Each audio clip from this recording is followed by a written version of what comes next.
ਇੱਕ ਤਰ੍ਹਾਂ ਦੀ ਮੈਂ ਪਰਸਨਲੀ ਮੰਨਦਾ ਕਿ Covid for immigration industry was a roller coaster ride. ਕਿਸੇ ਨੇ ਸੋਚਿਆ ਨਹੀਂ ਸੀ, ਸਭ ਕੁਝ ਉੱਪਰ ਥੱਲੇ ਹੋ ਗਿਆ, ਸਮਝ ਨਹੀਂ ਆ ਰਿਹਾ ਸੀ ਕੀ ਚੱਲ ਰਿਹਾ। ਜਿਹੜੇ ਸਕੋਰ ਨੇ ਉਹ ਬਹੁਤ ਜ਼ਿਆਦਾ ਥੱਲੇ ਨਹੀਂ ਜਾਣਗੇ, ਜਿੱਦਾਂ ਪਹਿਲਾਂ ਹੁੰਦਾ ਸੀ ਵੀ 470 472 ਤੱਕ ਸਕੋਰ ਹੁੰਦਾ ਸੀ ਪਹਿਲਾਂ।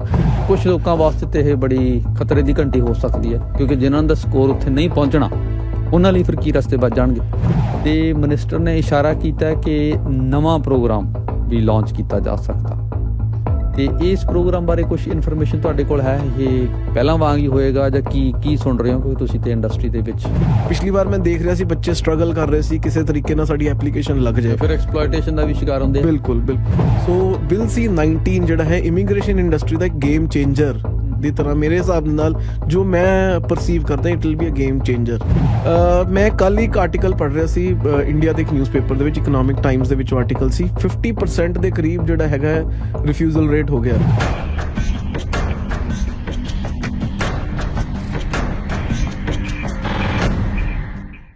ਤੇ ਹੁਣ ਅਸੀਂ ਜਿਸ ਟੌਪਿਕ ਤੇ ਗੱਲ ਕਰਨੀ ਹੈ ਉਹ ਸਾਡੇ ਸਾਰਿਆਂ ਦੇ ਬਹੁਤ ਨੇੜੇ ਹੈ। ਇਮੀਗ੍ਰੇਸ਼ਨ ਇੱਕ ਇਹੋ ਜਿਹਾ ਇਸ਼ੂ ਹੈ ਜਿਹਦੇ ਬਾਰੇ ਜੋ ਵੀ ਡਿਵੈਲਪਮੈਂਟਸ ਹੁੰਦੀਆਂ ਨੇ, ਜੋ ਵੀ ਅਪਡੇਟਸ ਹੁੰਦੀਆਂ ਨੇ, ਉਹ ਸਾਡੀ ਕਮਿਊਨਿਟੀ ਨੂੰ ਬੜਾ ਦੂਰ ਤੱਕ ਪ੍ਰਭਾਵਿਤ ਵੀ ਕਰਦੀਆਂ ਨੇ। ਉਹਦੇ 'ਚ ਸਾਡੀ ਦਿਲਚਸਪੀ ਵੀ ਰਹਿੰਦੀ ਹੈ। ਤੋ ਜੋ ਨਵੇਂ ਜਿਹੜੇ ਇਸ ਵੇਲੇ ਇਮੀਗ੍ਰੇਸ਼ਨ ਨੂੰ ਲੈ ਕੇ ਕੁਛ ਅਪਡੇਟਸ ਨੇ, ਇਸ਼ੂਜ਼ ਨੇ, ਕੁਛ ਸਵਾਲ ਨੇ, ਉਹਨਾਂ ਬਾਰੇ ਗੱਲਬਾਤ ਕਰਨ ਲਈ ਅਸੀਂ ਬੇਨਤੀ ਕੀਤੀ ਹੈ WWICS ਤੋਂ ਦੀਪਕ ਕੋਚਰ, ਜਿਹੜੇ ਕਿ ਜਾਣੇ ਪਛਾਣੇ ਬੜੇ ਲੰਬੇ ਚੌੜੇ ਤਜਰਬੇ ਵਾਲੇ ਇਮੀਗ੍ਰੇਸ਼ਨ ਐਡਵਾਈਜ਼ਰ ਨੇ, ਤੇ ਇਸ ਵੇਲੇ ਸਾਡੇ ਨਾਲ ਸਟੂਡੀਓ 'ਚ ਨੇ। ਦੀਪਕ ਜੀ, ਬਹੁਤ ਬਹੁਤ ਸ਼ੁਕਰੀਆ ਤੁਹਾਡਾ। ਥੈਂਕ ਯੂ ਸ਼ਮੀਲ ਜੀ, thank you for having me over at for this show. ਕਿਉਂਕਿ ਕੋਵਿਡ ਦਾ ਅਸਰ ਇਮੀਗ੍ਰੇਸ਼ਨ 'ਤੇ ਵੀ ਪਿਆ, ਅਤੇ ਪਿਛਲੇ ਦਿਨਾਂ 'ਚ ਹੁਣ ਜਦੋਂ ਉਹ ਐਕਸਪ੍ਰੈਸ ਐਂਟਰੀ ਡਰਾ ਆਇਆ ਤੇ 2 ਸਾਲ ਦੇ ਗੈਪ ਬਾਅਦ ਸਕੋਰ ਬੜਾ ਉੱਤੇ ਚਲੇ ਗਿਆ, ਜਿਹਦੇ ਨਾਲ ਕਈ ਖੁਸ਼ੀ ਵੀ ਹੋਈ ਪਰ ਨਾਲ ਕਈ ਘਬਰਾ ਵੀ ਗਏ। ਕਈਆਂ ਨੂੰ ਇਹ ਵੀ ਲੱਗਿਆ ਕਿ ਸਾਡਾ ਤਾਂ ਸ਼ਾਇਦ ਹੁਣ ਕੋਈ ਰਸਤੇ ਬੰਦ ਹੋ ਗਏ ਨੇ। ਅਤੇ ਕੀ ਸਮਝਦੇ ਹੋ ਤੁਸੀਂ ਸਾਰੀ ਸਿਚੁਏਸ਼ਨ 'ਚ? ਕੀ ਤੁਹਾਡੇ ਖਿਆਲ ਕੀ ਨੇ ਅਤੇ ਆਪਸ਼ਨਸ ਕੀ ਨੇ ਜਿਹੜੇ ਇਸ ਵੇਲੇ ਮਾਯੂਸ ਹੋਏ ਨੇ ਉਹਨਾਂ ਵਾਸਤੇ? ਸ਼ਮੀਲ ਜੀ, ਸਭ ਤੋਂ ਪਹਿਲਾਂ ਕੋਵਿਡ ਨੇ ਜਿੱਦਾਂ ਸਾਰੀ ਇੰਡਸਟਰੀਜ਼ ਨੂੰ ਅਫੈਕਟ ਕਰਿਆ, ਇਸੇ ਤਰ੍ਹਾਂ ਇਮੀਗ੍ਰੇਸ਼ਨ ਇੰਡਸਟਰੀ ਨੂੰ ਵੀ ਬਹੁਤ ਜ਼ਿਆਦਾ ਅਫੈਕਟ ਕਰਿਆ ਸੀ। ਇੱਕ ਤਰ੍ਹਾਂ ਦੀ ਮੈਂ ਪਰਸਨਲੀ ਮੰਨਦਾ ਕਿ Covid for immigration industry was a roller coaster ride. ਕਿਸੇ ਨੇ ਸੋਚਿਆ ਨਹੀਂ ਸੀ, ਸਭ ਕੁਝ ਉੱਪਰ ਥੱਲੇ ਹੋ ਗਿਆ, ਸਮਝ ਨਹੀਂ ਆ ਰਿਹਾ ਸੀ ਕੀ ਚੱਲ ਰਿਹਾ।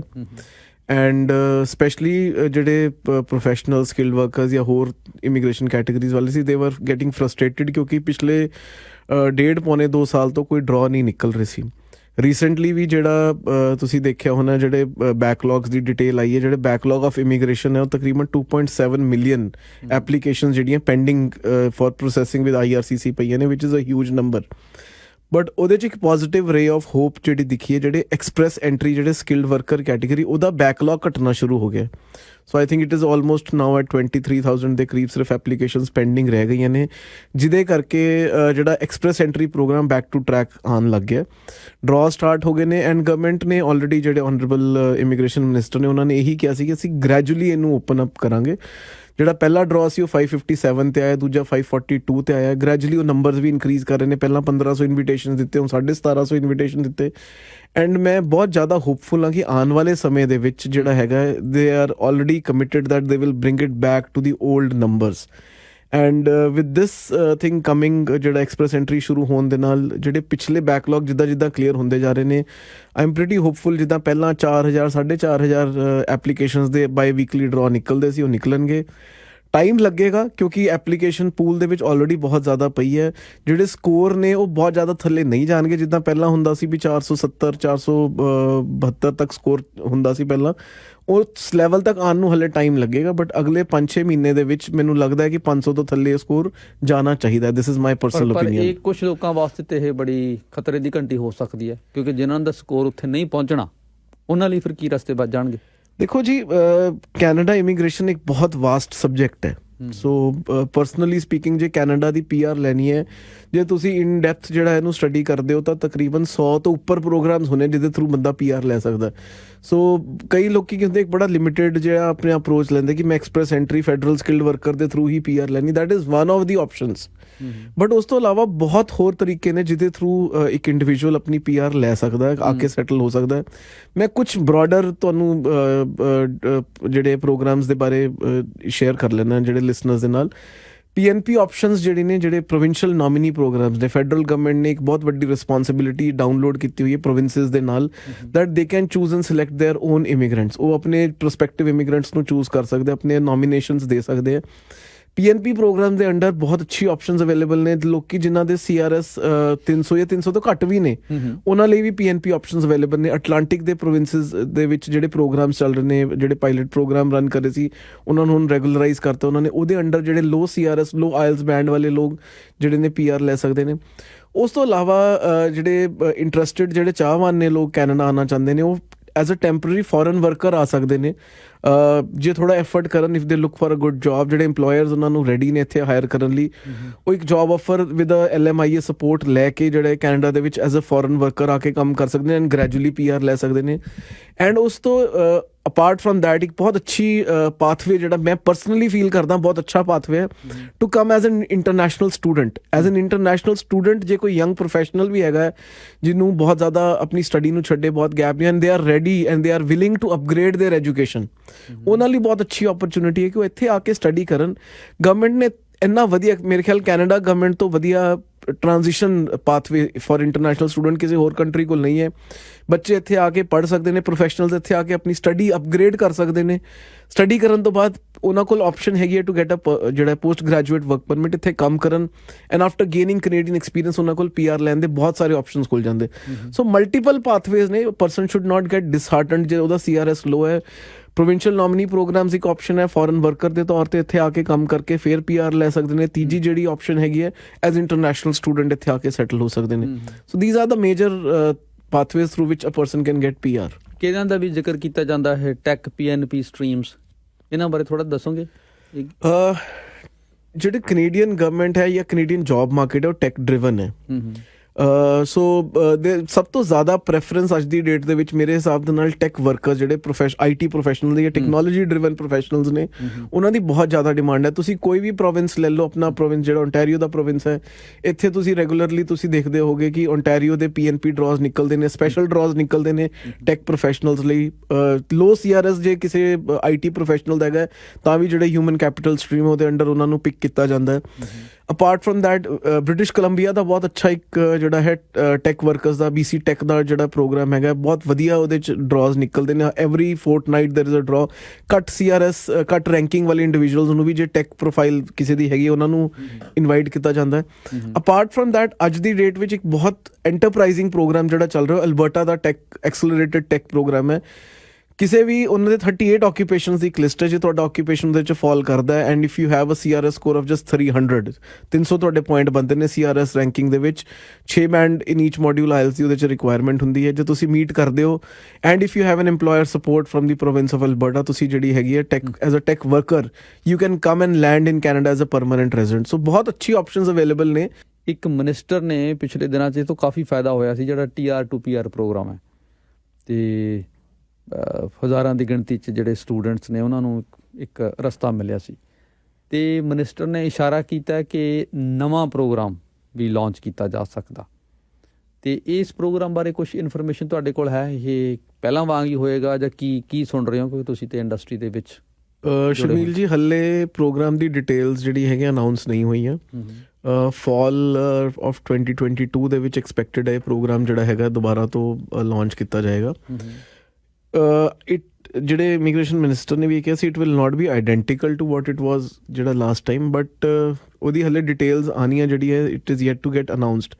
ਬਟ ਮੇਰੇ ਹਿਸਾਬ ਦੇ ਨਾਲ it is going to be a very exciting programme. Personally speaking ਮੇਰੇ ਹਿਸਾਬ ਦੇ ਨਾਲ ਜਿਹੜੇ ਲੋਕ ਇੱਥੇ ਆਲਰੇਡੀ ਆ ਕੇ ਕੰਮ ਕਰ ਰਹੇ ਨੇ, ਜਿਹੜੇ ਟੈਂਪਰਰੀ ਫੋਰਨ ਵਰਕਰਸ ਨੇ ਜਾਂ ਜਿਹੜੇ ਸਟੂਡੈਂਟਸ ਨੇ, ਬੱਚੇ ਜਿਨ੍ਹਾਂ ਨੇ ਇੱਥੇ ਆ ਕੇ ਪੜ੍ਹਾਈ ਕੀਤੀ ਹੈ, ਫੀਸਾਂ ਭਰੀਆਂ ਨੇ, ਆਲਰੇਡੀ ਕੰਮ ਕਰ ਰਹੇ ਨੇ, they are part of the Canadian economy. ਜਾਂ ਜਿਹੜੇ ਫੋਰਨ ਵਰਕਰ ਇੱਥੇ ਕੰਮ ਕਰ ਰਹੇ ਨੇ, ਟੈਕਸਿਸ ਪੇ ਕਰ ਰਹੇ ਨੇ, ਕੰਮ ਕਰ ਰਹੇ ਨੇ, they are already part of this workforce. They are going to be the best source of permanent residents ਜਿਹੜੇ ਕੈਨੇਡਾ ਨੂੰ ਚਾਹੀਦੇ ਨੇ, because they are already a part of this community. They are already aware of the country, the cultural diversity. So they become the ready I would say ਉਹ ready immigrants ਨੇ ਜਿਹੜੇ ਸਭ ਤੋਂ fast ਅਸਿਮੀਲੇਟ ਹੋ ਜਾਂਦੇ ਨੇ ਆਪਣੀ ਕੈਨੇਡੀਅਨ ਸਿਸਟਮ ਦੇ ਵਿੱਚ। ਸੋ ਉਹ ਪ੍ਰੋਗਰਾਮ ਦੀ ਡਿਟੇਲਸ ਹਲੇ ਆਉਣੀਆਂ ਬਾਕੀ ਨੇ, ਬਟ ਮੇਰੇ ਹਿਸਾਬ ਦੇ ਨਾਲ somehow it will be very close to what it was last time, but exact detail ਸਾਡੇ ਕੋਲ ਹਲੇ ਜਿੱਦਾਂ ਹੀ ਆਉਣਗੀਆਂ we will share with the listeners. But ਮੇਰੇ ਹਿਸਾਬ ਦੇ ਨਾਲ this is the right time ਜਿਹੜੇ ਬੱਚੇ ਇੰਟਰਸਟਿਡ ਹੈਗੇ ਨੇ ਜਾਂ ਜਿਹੜੇ ਫੋਰਨ ਵਰਕਰਸ ਇੰਟਰਸਟਿਡ ਨੇ ਕਿ ਆਪਣੀ ਐਪਲੀਕੇਸ਼ਨਸ ਤੇ ਹੁਣ ਤੋਂ ਕੰਮ ਕਰਨਾ ਸ਼ੁਰੂ ਕਰ ਦੇਣ, ਕਿਉਂਕਿ ਟਾਈਮ ਘੱਟ ਹੈ, 1.5-2 ਮਹੀਨੇ ਦੇ ਵਿੱਚ ਲੈਟਸ ਸੇ ਜੇ ਪ੍ਰੋਗਰਾਮ ਆ ਜਾਂਦਾ ਹੈ। ਸੋ ਉਹਦੀ ਕੁਝ ਪ੍ਰੀ ਰਿਕੁਇਜ਼ਿਟਸ ਤਾਂ ਰਹਿਣਗੀਆਂ ਹੀ, ਜਿੱਦਾਂ ਆਇਲਸ ਦੀ ਰਿਕੁਆਇਰਮੈਂਟ ਰਹੇਗੀ, ਜਿਹੜੀ ਐਜੂਕੇਸ਼ਨ ਕ੍ਰੈਡੈਂਸ਼ੀਅਲ ਜੇ ਕਿਸੇ ਨੇ ਅਸੈਸਮੈਂਟ ਕਰਾਣੀ ਹੈ। ਬਹੁਤ ਲੋਕ ਪਿਛਲੀ ਵਾਰ ਰਹਿ ਗਏ ਸੀ, ਆਇਲਸ ਨਹੀਂ ਸੀਗਾ ਕਈਆਂ ਨੇ, ਜਿਨ੍ਹਾਂ ਕੋਲ ਫੋਰਨ ਐਜੂਕੇਸ਼ਨ ਉਹਦੀ ਅਸੈਸਮੈਂਟ ਨਹੀਂ ਕਰਾਈ ਹੋਈ ਸੀ ਇਹ ਉਹ। ਸੋ ਹੁਣ ਤੋਂ ਆਪਣਾ ਹੋਮਵਰਕ ਕਰਕੇ ਤਿਆਰ ਰਹਿਣ, ਕਿਉਂਕਿ ਜਦੋਂ ਇਹ ਪ੍ਰੋਗਰਾਮ ਖੁੱਲ੍ਹਦੇ ਨੇ ਇੰਨੀ ਜ਼ਿਆਦਾ ਇਹਦੀ ਡਿਮਾਂਡ ਹੁੰਦੀ ਹੈ, ਇੰਨੀ ਸ਼ਾਰਟ ਵਿੰਡੋ ਹੁੰਦੀ ਹੈ। ਪਿਛਲੀ ਵਾਰ ਮੈਂ ਦੇਖ ਰਿਹਾ ਸੀ ਬੱਚੇ ਸਟਰਗਲ ਕਰ ਰਹੇ ਸੀ ਕਿਸੇ ਤਰੀਕੇ ਨਾਲ ਸਾਡੀ ਐਪਲੀਕੇਸ਼ਨ ਲੱਗ ਜਾਏ, ਫਿਰ ਐਕਸਪਲੋਇਟੇਸ਼ਨ ਦਾ ਵੀ ਸ਼ਿਕਾਰ ਹੁੰਦੇ ਆ। ਬਿਲਕੁਲ ਫਿਰ ਲਾਸਟ ਮੋਮੈਂਟ ਤੇ ਸਾਰਾ ਕੁਝ ਕਰਦੇ। ਸੋ ਪਹਿਲਾਂ ਵੈਲ ਇਨ ਐਡਵਾਂਸ ਰੈਡੀ ਰਹਿਣ, ਆਪਣੀ ਐਪਲੀਕੇਸ਼ਨ ਨੂੰ ਤਿਆਰ ਰੱਖਣ, ਰਾਈਟ ਗਾਈਡੈਂਸ ਲੈਣ, ਤਾਂ ਕਿ ਉਹਨਾਂ ਨੂੰ ਕੋਈ ਫਰਸਟ੍ਰੇਸ਼ਨ ਦਾ ਸਾਹਮਣਾ ਨਾ ਕਰਨਾ ਪਏ। ਤੇ ਇੱਕ ਹੋਰ ਜਿਹੜੀ ਗੱਲ ਹੋ ਰਹੀ ਹੈ, ਜਿਹੜੀ ਐਕਸਪ੍ਰੈਸ ਐਂਟਰੀ ਜਿਹੜਾ ਪ੍ਰੋਗਰਾਮ ਸਿਸਟਮ ਹੈ ਉਹਦੇ 'ਚ ਕਹਿੰਦੇ ਨੇ ਵੀ ਚੇਂਜ ਆਏਗੀ ਇਹਦੇ ਨਾਲ। ਜਿਹੜਾ ਇਹ ਬਿੱਲ C-19 ਹੈ, ਇਹ ਕੀ ਚੇਂਜ ਕੀ ਲੈ ਕੇ ਆਏਗਾ ਇਹਦੇ 'ਚ? ਸ਼ਮੀਲ ਜੀ, ਮੇਰੇ ਖਿਆਲ ਦੇ ਨਾਲ ਇੱਕ ਜਿਹਨੂੰ ਕਹਿੰਦੇ ਨਾ, ਇੱਕ ਬਿਜ਼ਨਸ ਟਰਮ ਦੇ ਵਿੱਚ ਕਿਹਾ ਜਾਂਦਾ ਗੇਮ ਚੇਂਜਰ। ਸੋ ਬਿੱਲ C-19 ਜਿਹੜਾ ਹੈ ਇਮੀਗ੍ਰੇਸ਼ਨ ਇੰਡਸਟਰੀ ਦਾ ਇੱਕ ਗੇਮ ਚੇਂਜਰ ਦੀ ਤਰ੍ਹਾਂ ਮੇਰੇ ਹਿਸਾਬ ਨਾਲ ਜੋ ਮੈਂ ਪਰਸੀਵ ਕਰਦਾ, it will be a game changer. Already ਕਿਹਾ ਗਿਆ ਕਿ ਅਰਲੀ ਬਿਗਨਿੰਗ ਆਫ 2023 ਦੇ ਵਿੱਚ ਇਹ ਇੰਪਲੀਮੈਂਟੇਸ਼ਨ ਹੋ ਜਾਏਗੀ। ਆਲਰੇਡੀ ਬਿੱਲ ਸੈਨੇਟ 'ਚ ਪਾਸ ਹੋ ਚੁੱਕਿਆ ਹੈ, ਇਹਦੀ ਇੰਪਲੀਮੈਂਟੇਸ਼ਨ ਜਾਰੀ ਹੈ। ਬਟ ਮੇਰੇ ਹਿਸਾਬ ਦੇ ਨਾਲ it will B good for the Canadian economy and ਦੀ ਜਿਹੜੀ ਇਮੀਗ੍ਰੇਸ਼ਨ ਇੰਡਸਟਰੀ ਉਹਦੇ ਲਈ ਬਹੁਤ ਵਧੀਆ ਹੋਏਗਾ। ਅੱਜ ਦੀ ਡੇਟ ਦੇ ਵਿੱਚ ਕੀ ਹੈ, ਇਮੀਗ੍ਰੇਸ਼ਨ ਇੱਕ ਜਨਰਲਾਈਜ਼ਡ ਇਮੀਗ੍ਰੇਸ਼ਨ ਚੱਲ ਰਹੀ ਹੈ। ਹਰ ਐਪਲੀਕੇਸ਼ਨ ਪੂਲ ਦੇ ਵਿੱਚ ਪਈ ਹੈ। ਲੈਟਸ ਸੇ ਜੇ ਐਕਸਪ੍ਰੈਸ ਐਂਟਰੀ ਦੀ ਮੈਂ ਗੱਲ ਕਰਾਂ, ਪੂਲ ਦੇ ਵਿੱਚ ਐਪਲੀਕੇਸ਼ਨ ਹੈ, ਭਾਵੇਂ ਉਹ ਡਾਕਟਰ ਹੈ, ਭਾਵੇਂ ਉਹ ਇੰਜੀਨੀਅਰ ਹੈਗਾ, ਭਾਵੇਂ ਉਹ ਆਰਕੀਟੈਕਟ ਹੈ, ਕੋਈ ਫਿਜ਼ੀਓਥੈਰੇਪਿਸਟ ਹੈ, ਕੋਈ ਫਾਰਮਾਸਿਸਟ ਹੈ, ਜਿਹੜਾ ਮਰਜ਼ੀ ਆਕੂਪੇਸ਼ਨ ਹੈ, ਇੱਕ ਸਟੈਂਡਰਡ ਜਿਹੜਾ ਹੈਗਾ ਪੈਰਾਮੀਟਰ ਹੈ ਉਹਨੂੰ ਅਸੈਸ ਕਰਨ ਦਾ। ਉਹਦੇ 'ਚ ਕੋਈ ਬਾਈਫਰਕੇਸ਼ਨ ਨਹੀਂ ਹੈ ਵੀ ਕੈਨੇਡਾ ਦੇ ਵਿੱਚ ਸ਼ਾਰਟੇਜ ਕਿਹੜੇ ਆਕੂਪੇਸ਼ਨ ਦੀ ਹੈ। ਲੈਟਸ ਸੇ ਕੈਨੇਡਾ ਜਿਹੜੀ ਐਕਸਪ੍ਰੈਸ ਐਂਟਰੀ ਦੇ ਅੰਡਰ ਟੀਚਰ ਜ਼ਿਆਦਾ ਆ ਰਹੇ ਨੇ, ਪਰ ਇੱਥੇ ਟੀਚਰਸ ਲਈ ਇੰਨੀ ਜੌਬਸ ਨਹੀਂ ਹੈਗੀਆਂ। Whereas health care professional ਦੀ ਬਹੁਤ ਜ਼ਿਆਦਾ ਸ਼ਾਰਟੇਜ ਹੈਗੀ, ਬਟ ਉਹ ਆ ਨਹੀਂ ਪਾ ਰਹੇ। ਸੋ ਜਿਹੜਾ ਇਹ ਪ੍ਰੋਗਰਾਮ ਜਦ ਇਹ ਬਿੱਲ C-19 ਇੰਪਲੀਮੈਂਟ ਹੋਏਗਾ, ਗਵਰਨਮੈਂਟ ਕੋਲ ਇਹ ਰਾਈਟਸ ਹੋਣਗੇ, ਅਥਾਰਟੀ ਹੋਏਗੀ, ਉਹਨਾਂ ਕੋਲ ਇਹ ਪਾਵਰ ਹੋਏਗੀ to choose and group, they will do a grouping ਕਿ ਉਹਨਾਂ ਨੂੰ ਕਿਸ ਤਰ੍ਹਾਂ ਦੀ ਗਰੁੱਪਿੰਗ ਦੇ ਬੇਸਿਸ ਤੇ ਐਕਸਪ੍ਰੈਸ ਐਂਟਰੀ ਡਰਾ ਕੱਢਣੀ ਹੈ। This grouping can be based on language. Let's say ਉਹਨਾਂ ਨੇ ਫ੍ਰੈਂਕੋਫੋਨ ਕਮਿਊਨਿਟੀ ਨੂੰ ਜੇ ਪ੍ਰੈਫਰੈਂਸ ਦੇਣੀ ਹੈ, ਉਹ ਫ੍ਰੈਂਕੋਫੋਨ ਬੇਸਡ ਡਰਾਸ ਕੱਢ ਸਕਦੇ ਹੈ। ਉਹਨਾਂ ਨੇ ਜੇ ਇੰਗਲਿਸ਼ ਨੂੰ ਪ੍ਰੈਫਰੈਂਸ ਦੇਣੀ ਹੈ, ਇੰਗਲਿਸ਼ ਦੇ ਸਰਟਨ ਕ੍ਰਾਈਟੀਰੀਆ ਤੋਂ ਉੱਪਰ ਵਾਲੇ ਲੋਕਾਂ ਨੂੰ ਇਨਵਾਈਟ ਕਰ ਸਕਦੇ ਹੈ। ਉਸ ਤੋਂ ਇਲਾਵਾ ਆਕਿਊਪੇਸ਼ਨ ਬੇਸਡ ਗਰੁੱਪਿੰਗ ਹੋਣ ਦੇ ਬਹੁਤ ਜ਼ਿਆਦਾ ਚਾਂਸਿਸ ਨੇ ਇਹਦੇ ਅੰਡਰ। ਲੈਟਸ ਸੇ ਉਹਨਾਂ ਨੇ ਡਰਾ ਕੱਢਣੇ ਸਿਰਫ ਹੈਲਥ ਕੇਅਰ ਪ੍ਰੋਫੈਸ਼ਨਲਸ ਦੇ, ਲੈਟਸ ਸੇ ਇੱਥੇ ਸ਼ਾਰਟੇਜ ਹੈਗੀ ਹੈ, we see the kind of healthcare system we go through, ਇੰਨੀ ਚੈਲੰਜ ਹੈ ਇੱਥੇ, ਲੋਕਾਂ ਕੋਲ ਫੈਮਿਲੀ ਡਾਕਟਰਸ ਨਹੀਂ ਹੈਗੇ, ਵੇਟ ਟਾਈਮਸ ਬਹੁਤ ਨੇ ਹੈਲਥ ਕੇਅਰ ਸਰਵਿਸਿਜ਼ ਲਈ। ਸੋ ਉਹਦੇ ਲਈ ਹੈਲਥ ਕੇਅਰ ਰਿਲੇਟਡ ਜੇ ਡਰਾ ਕੱਢਣੇ ਆ, there may be specific draws only for health care professionals. There is a shortage of IT professionals, there may be draws only for IT professionals. ਉਹਦੇ ਨਾਲ ਜਿਹੜਾ ਹੈਗਾ, ਜਿਹੜੀ ਲੇਬਰ ਮਾਰਕੀਟ ਸ਼ਾਰਟੇਜ ਹੈਗੀ ਹੈ ਕੈਨੇਡਾ ਦੀ, ਉਹ ਬਹੁਤ ਅੱਛੀ ਤਰ੍ਹਾਂ ਮੀਟ ਹੋ ਪਾਏਗੀ। So I am very very hopeful with the coming of bill C-19। Immigration ਜਿਹੜੀ ਹੈਗੀ ਹੈ, specially express entry, there will be a sea change. Actually Canada ਨੂੰ ਲੋੜ ਹੈ, ਜੋ ਐਕਚੁਅਲ ਕੈਨੇਡਾ ਨੂੰ ਲੋੜ ਹੈ, ਇਮੀਗ੍ਰੇਸ਼ਨ ਉਸ ਵੱਲ ਚੱਲੇਗੀ, ਜਿਹੜੇ ਕਰਕੇ ਜਿਹੜੇ ਲੋਕ ਆਣਗੇ ਵੀ ਉਹ ਬੈਟਰ ਈਜ਼ੀਲੀ ਜਿਹੜੇ ਨੇ ਦੇ ਵਿਲ ਗੈਟ ਜੌਬਸ, ਕਿਉਂਕਿ ਜੌਬ ਮਾਰਕੀਟ ਦੇ ਅਕੋਰਡਿੰਗਲੀ ਜਿਹੜੇ ਡਰਾਸ ਨਿਕਲਣਗੇ ਐਂਡ ਇੱਥੇ ਆ ਕੇ ਜਲਦੀ ਫਾਸਟਰ ਸੈਟਲ ਹੋਣਗੇ। ਇਸੇ ਤਰ੍ਹਾਂ ਦੀਆਂ ਚੇਂਜਸ ਸਟੂਡੈਂਟ ਵੀਜ਼ਾ ਪ੍ਰੋਗਰਾਮ 'ਚ ਵੀ ਕਰਨ ਦੀ ਲੋੜ ਹੈ। ਤੇ ਹੁਣ ਜਿਵੇਂ ਕੁਝ ਕਮੈਂਟ ਵੀ ਦੇਖ ਰਿਹਾ, ਸਟੂਡੈਂਟ ਵੀਜ਼ਾ ਰਿਫਿਊਜ਼ਲ ਰੇਟ ਵੀ ਵਧਿਆ ਹੋਇਆ ਕਾਫੀ। ਐਬਸੋਲਿਊਟਲੀ। ਮੈਂ ਕੱਲ ਇੱਕ ਆਰਟੀਕਲ ਪੜ੍ਹ ਰਿਹਾ ਸੀ ਇੰਡੀਆ ਦੇ ਇੱਕ ਨਿਊਜ਼ਪੇਪਰ ਦੇ ਵਿੱਚ, ਇਕਨੋਮਿਕ ਟਾਈਮਸ ਦੇ ਵਿੱਚ ਆਰਟੀਕਲ ਸੀ, 50% ਦੇ ਕਰੀਬ ਜਿਹੜਾ ਹੈਗਾ ਰਿਫਿਊਜ਼ਲ ਰੇਟ ਹੋ ਗਿਆ। ਇਟ ਕੁਡ ਬੀ, ਦੇਰ ਕੁਡ ਬੀ ਮਲਟੀਪਲ ਰੀਜ਼ਨਸ। ਇੱਕ ਤਾਂ ਬੈਕਲੌਗ ਬਹੁਤ ਜ਼ਿਆਦਾ, ਜਿਹਦੇ ਕਰਕੇ ਜਿੱਥੋਂ ਤੱਕ ਮੇਰੀ ਨੌਲੇਜ ਹੈ, ਉਹ ਆਰਟੀਫਿਸ਼ੀਅਲ ਇੰਟੈਲੀਜੈਂਸ ਸਿਸਟਮਸ ਜਿਹੜੇ ਯੂਜ਼ ਹੋ ਰਹੇ ਨੇ ਟੂ ਸੈਗਰੀਗੇਟ ਦੀ ਐਪਲੀਕੇਸ਼ਨ, ਜਿਹਦੇ ਕਰਕੇ deserving better quality students at times are even getting rejected. ਥੋੜਾ ਡਿਸਅਪੋਇੰਟਿੰਗ ਹੈਗਾ, but I think we have to accept change ਕਰਨਾ ਚਾਹੁੰਦੇ ਨੇ। ਹਾਂ, ਇਹ ਕਰਨਾ ਚਾਹੁੰਦੇ ਨੇ, ਬਟ ਟਾਈਮ ਲੱਗੇਗਾ, ਕਿਉਂਕਿ ਜਿਹੜਾ ਕੋਵਿਡ ਕਰਕੇ ਇੰਨਾ ਜ਼ਿਆਦਾ ਸਿਸਟਮ ਪੂਰਾ ਅਪਹੀਵਲ ਹੋ ਗਿਆ ਸੀਗਾ, ਇੰਨੇ ਜ਼ਿਆਦਾ ਬੈਕਲੌਗ ਕ੍ਰੀਏਟ ਹੋ ਗਏ ਨੇ। So there is no other way but to use some automated systems to clear the backlogs and then bring things back on track.